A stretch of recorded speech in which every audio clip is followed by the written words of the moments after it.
National geographic സൊസൈറ്റിയുടെ dolphin intelligence പദ്ധതി നടപ്പിലാക്കുന്ന സർവകലാശാല കേരള യൂണിവേഴ്സിറ്റി. 2047ഓടെ എത്ര ഗിഗാവാട്ട് ആണവോർജ ഉത്പാദനമാണ് ഇന്ത്യ ലക്ഷ്യമിടുന്നത്? 100. കൊമേഴ്സ്യൽ ഡ്രൈവിംഗ് ലൈസൻസ് നേടുന്ന ആദ്യ ഇന്ത്യൻ വനിത KV അതുല്യ.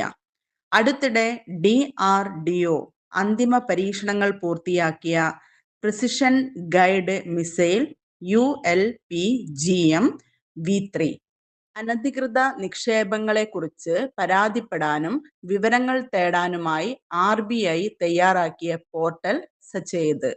2026 ഏപ്രിൽ മാസം ലോകാരോഗ്യ സംഘടനയിൽ നിന്നും ഔദ്യോഗികമായി പിന്മാറിയ തെക്കേ അമേരിക്കൻ രാജ്യം അർജന്റീന.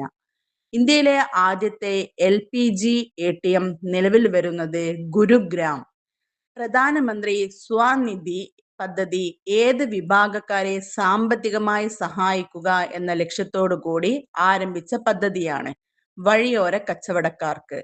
അംഗനവാടികളെ ശിശു സൗഹൃദ കേന്ദ്രങ്ങളാക്കി മാറ്റുക എന്ന ലക്ഷ്യത്തോടു കൂടി കേരള സർക്കാർ ആരംഭിച്ച പദ്ധതി ഛായം.